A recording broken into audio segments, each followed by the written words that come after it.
Hallelujah. जय मसीह की। आइए हम परमेश्वर के वचन में से आज कुछ सीखते हैं। परमेश्वर का वचन हमें क्या बताता है? खुदा के वचन में लिखा है कि जो सामर्थ हमें परमेश्वर देता है उसके द्वारा हम सब कुछ कर सकते हैं। और परमेश्वर का वचन कहता है कि ना बल से ना शक्ति से पर परमेश्वर के आत्मा के द्वारा हम सब कुछ कर सकते हैं। क्या आप जानते हैं हर एक मनुष्य किसी न किसी आत्मा के अधीन है।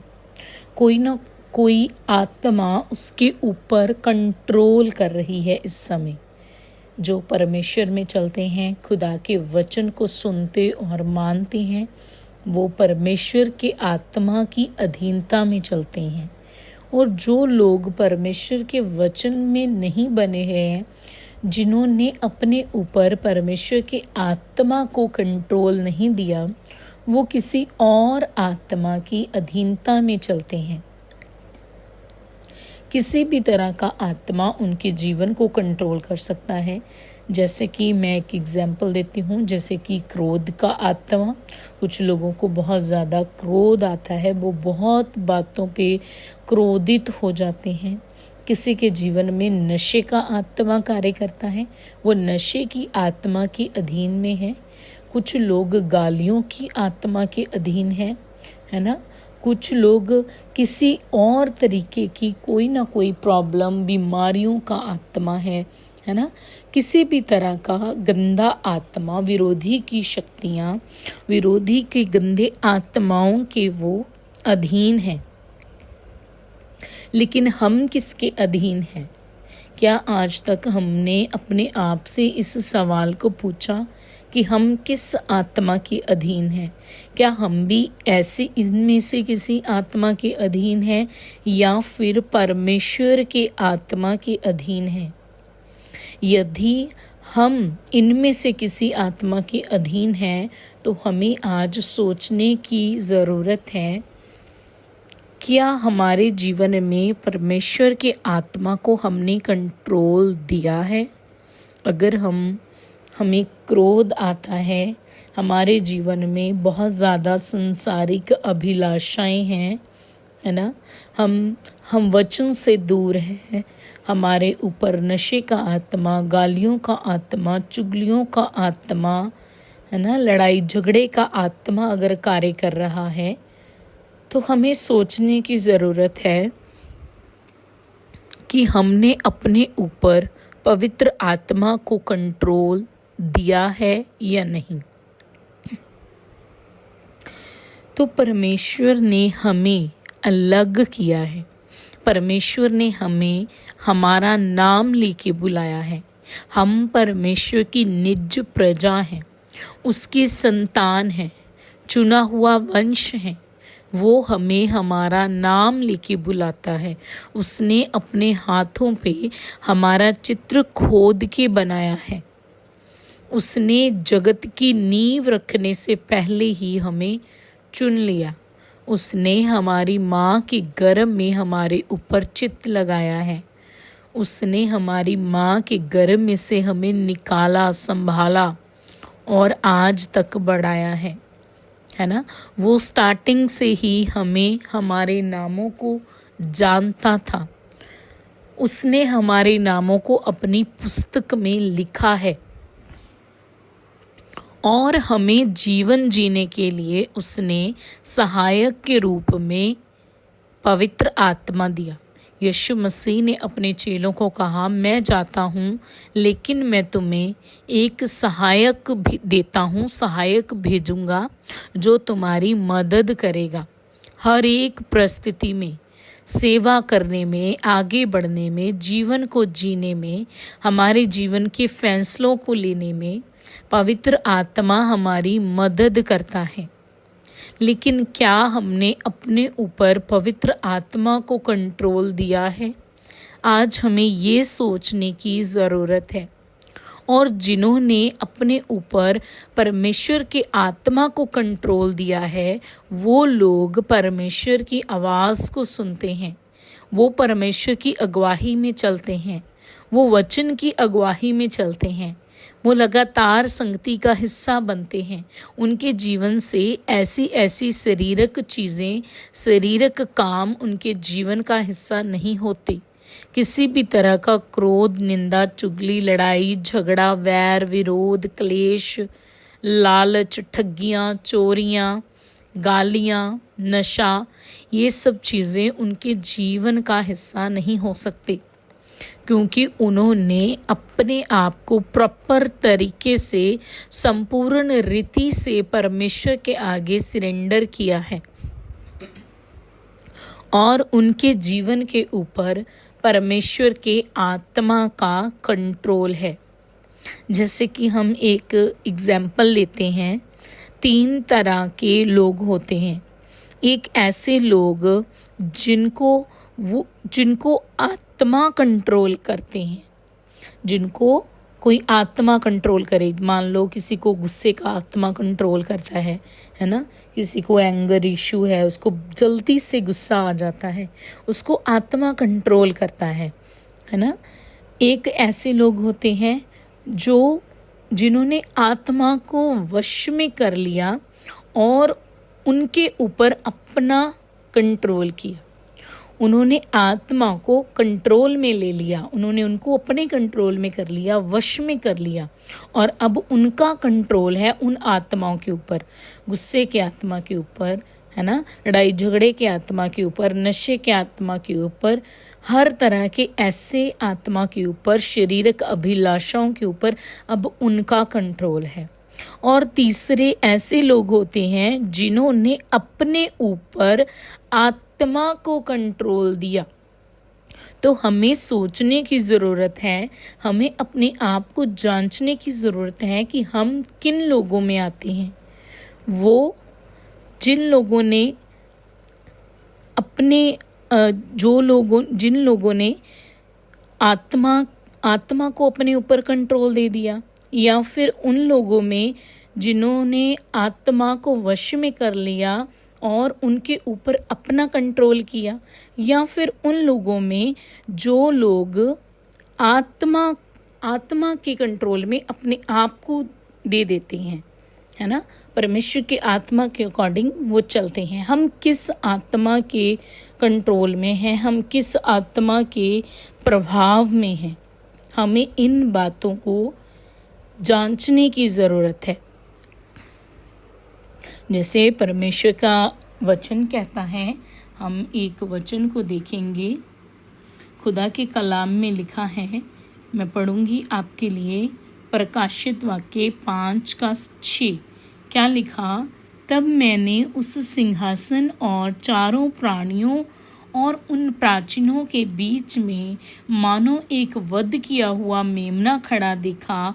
उसके 7 सींग और 7 आंखें थीं।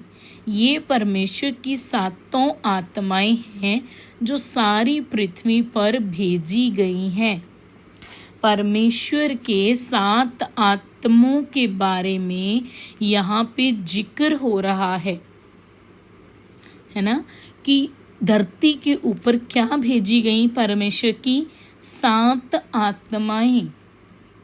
तो क्या हमारे ऊपर परमेश्वर का आत्मा अपना कंट्रोल लिए हुए है? क्या हमारे जीवन में परमेश्वर के आत्मा में से ये आत्मा के फल हमारे जीवन का हिस्सा है? हमारे ऊपर बुद्धि का आत्मा अपना कंट्रोल किए हुए हैं, समझ का आत्मा हमारे जीवन में है। हमें ये देखने की, समझने की ज़रूरत है। तो जिन लोगों ने परमेश्वर को, खुदा के आत्मा को अपने जीवन के ऊपर कंट्रोल दे दिया, परमेश्वर उन्हें बड़ी सामर्थ रीति से चलाता और इस्तेमाल करता है, आगे बढ़ाता है। तो परमेश्वर ने हमें कैसी सामर्थ दी है, कैसा अभिषेक परमेश्वर ने हमें दिया। परमेश्वर ने ये अपने आत्माओं में से हमें दिया। बुद्धि का आत्मा, यहोवा का आत्मा, भय का आत्मा, समझ का आत्मा, पराक्रमी आत्मा, है ना, और युक्ति का आत्मा परमेश्वर ने हमें दिया, तो हमने अपने जीवन को इन आत्माओं के कंट्रोल में दिया है या फिर हमारे जीवन के ऊपर किसी और आत्माओं का कंट्रोल है, हमें ये देखना है। आज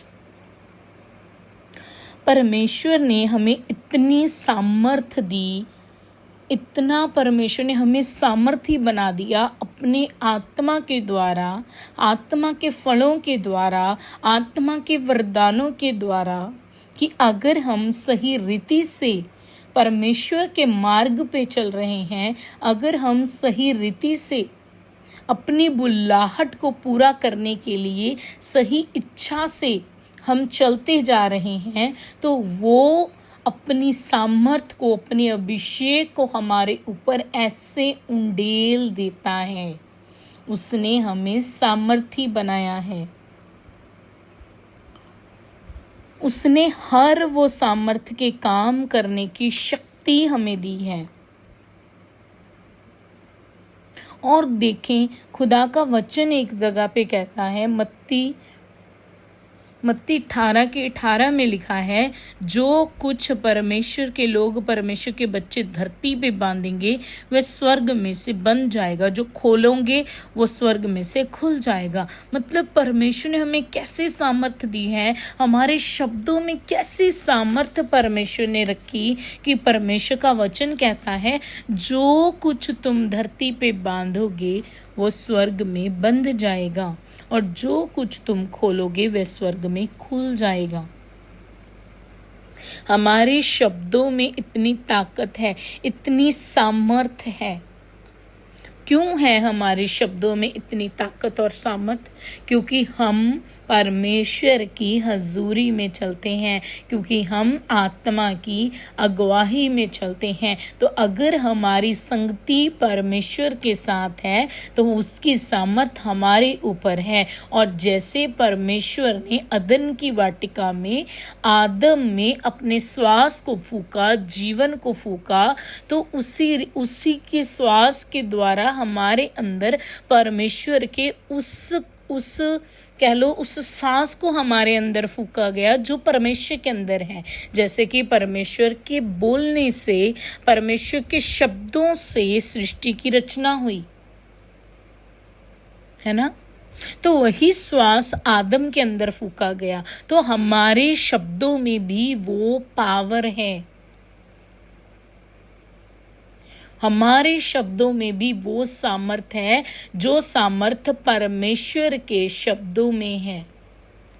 कब ये हमारा शब्द, कब हमारा बोलना सामर्थी बनेगा? जब हम लगातार परमेश्वर की संगति में रहेंगे, जब लगातार हम वचनों के अधीन रहेंगे, परमेश्वर के आत्मा के अधीन रहेंगे, तो फिर वो अपने आत्मा में से हमारे ऊपर बहाएगा, बुद्धि देगा, समझ देगा, ज्ञान देगा, प्रकाश देगा, युक्तियां देगा, पराक्रमी बना देगा। यहोवा का भय हमारे अंदर आएगा। और वचन कहता है यहोवा का भय बुद्धि का मूल है। तो हमें परमेश्वर के भय में चलना है। हमें परमेश्वर के भय में चलते हुए आत्मा के अधीनता में चलना है। और हमारे शब्द भी वैसे ही सामर्थ्य हैं जैसे शब्द परमेश्वर के सामर्थ्य हैं। ये नहीं कि आप दुनियावी चीज़ों को करते रहें और फिर बाद में कहें कि हमारे तो शब्दों में कोई ताकत ही नहीं, हम तो बोलते हैं लेकिन होता ही नहीं। आपको अपने शब्दों को सामर्थ्य बनाने के लिए उस सामर्थ्य परमेश्वर की हजूरी में बने रहना है ना। तो एक और वचन हम देखेंगे परमेश्वर के कलाम में से। क्या होता है, दानियल जो होता है, मैं आपको वचन पढ़ के बताती हूँ। दानियल के बारे में क्या है कि दानियल ने जो प्रार्थना करी तो स्वर्ग में युद्ध हुआ। स्वर्ग में युद्ध हुआ दानियल के प्रार्थना करने से। सोचें जरा, दानियल की प्रार्थना कितनी शक्तिशाली, कितनी प्रभाव वाली होगी, कितनी सामर्थी प्रार्थना होगी कि उसके प्रार्थना करने से स्वर्ग में युद्ध हुआ। मैं आपको रेफरेंस दे देती हूँ, दानियल 10 का 12 से 14। क्या लिखा? दानियल के लिए स्वर्गदूत जिब्राइल ने कहा, जिस दिन से तूने समझ के लिए प्रार्थना करना और अपने परमेश्वर के सामने दीन होना शुरू किया, उसी दिन से स्वर्ग में तेरी प्रार्थना सुनी गई है। मैं तेरी प्रार्थना सुनकर आया हूँ, लेकिन फारस राज्य का राजकुमार 21 दिन तक मेरा रास्ता रोकता रहा। फिर प्रधान स्वर्गदूतों में से एक मिकाएल मेरी मदद करने आया और मैंने उसे राजकुमार के पास वहीं छोड़ दिया। तो देखें, दानियल की प्रेयर कितनी पावरफुल थी, कितनी सामर्थी थी, कितनी शक्तिशाली थी। कैसे सामर्थी शब्द उसके बने, कैसे उसकी प्रार्थना इतनी सामर्थी बनी कि स्वर्ग में दानियल के लिए युद्ध हुआ। और उस स्वर्गदूत को जो उत्तर लेके आ रहा था, उसको मिकाएल स्वर्गदूत की मदद लेनी पड़ी ताकि वो उस राजकुमार ने जो रास्ता रोका था उसके साथ युद्ध लड़े, और फिर वो दूत उनका उत्तर लेके आया। क्या आज हमारे शब्द इतने सामर्थी हैं? क्या हम परमेश्वर के आत्मा की अधीनता में हैं?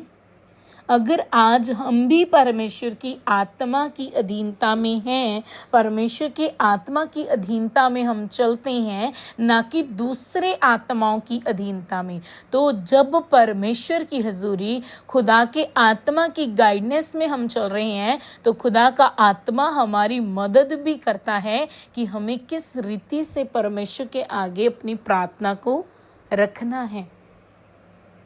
जैसे वचन में लिखा कि आपके विषय में आत्मा जो सहायक के रूप में आपको दिया गया, वो परमेश्वर के आगे आहें भर भर के जो बयान से बाहर है दुआ करता है। उसने अपने लोगों के लिए फास्टिंग की, प्रार्थना की, और स्वर्ग में उसकी प्रार्थना का उत्तर के लिए युद्ध हो रहा है।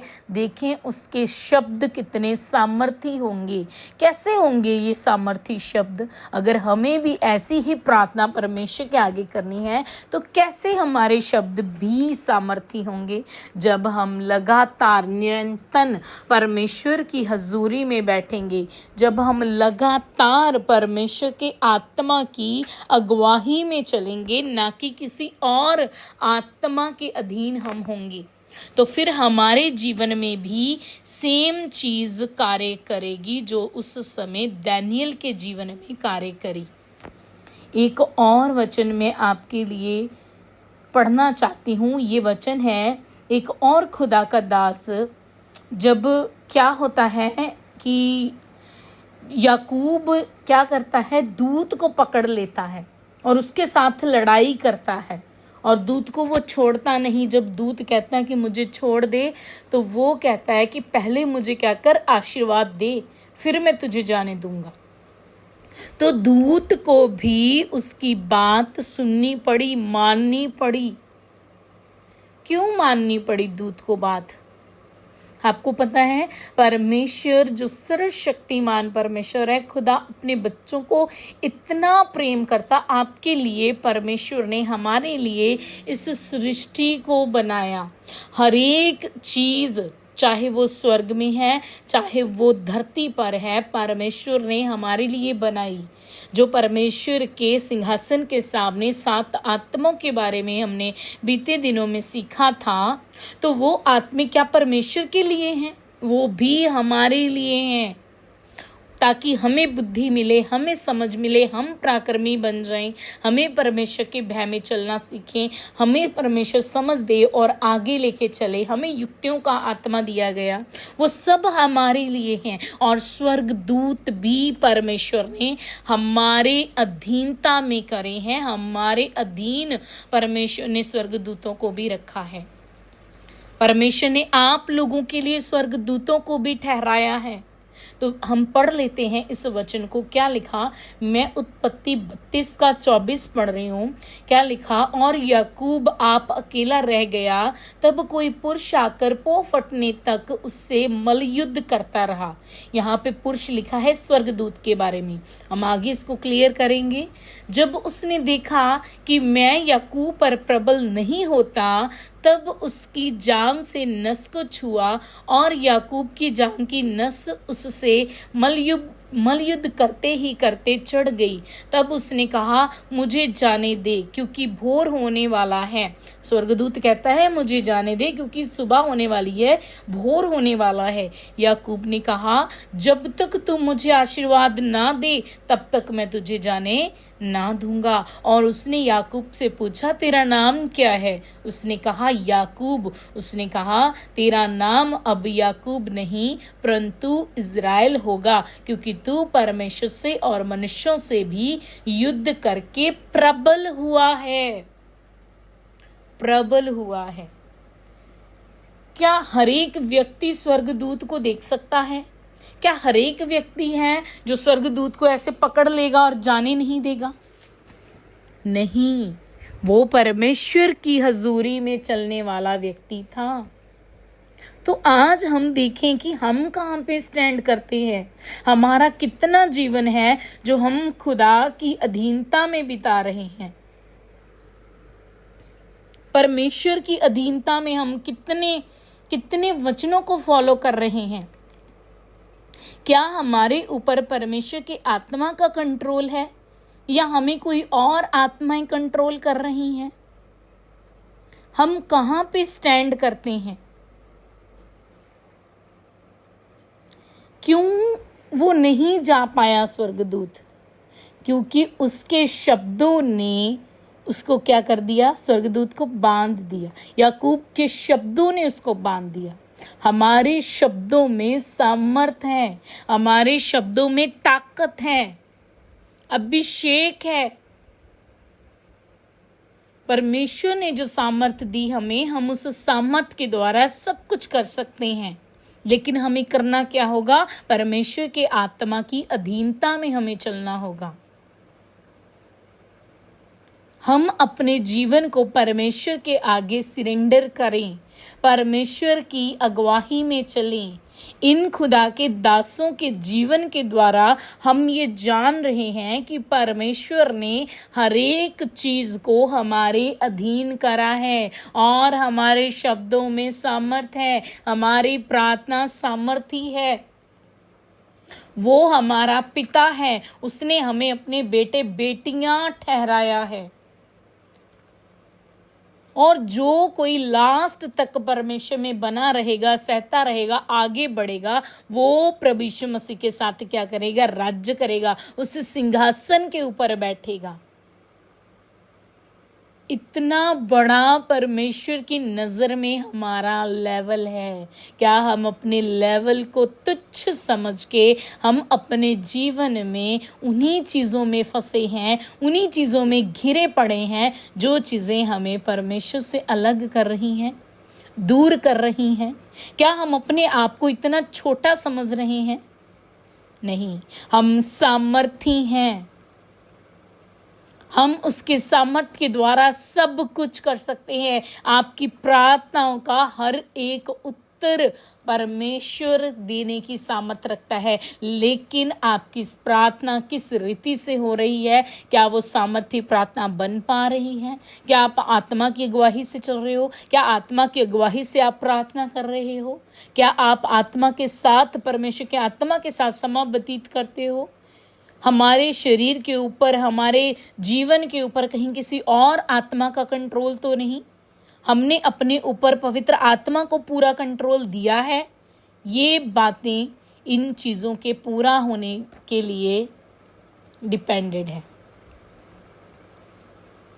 तो परमेश्वर का धन्यवाद करते हैं इस वचन के लिए और मैं विश्वास करती हूँ परमेश्वर हम सबको आत्मा में प्रार्थना में बढ़ाए और आत्मा के द्वारा चलने की परमेश्वर हमें शिक्षा दे और हम अपना पूरा सरेंडर परमेश्वर के आगे कर सकें, खुदा के आत्मा की अधीनता में हम चल सकें।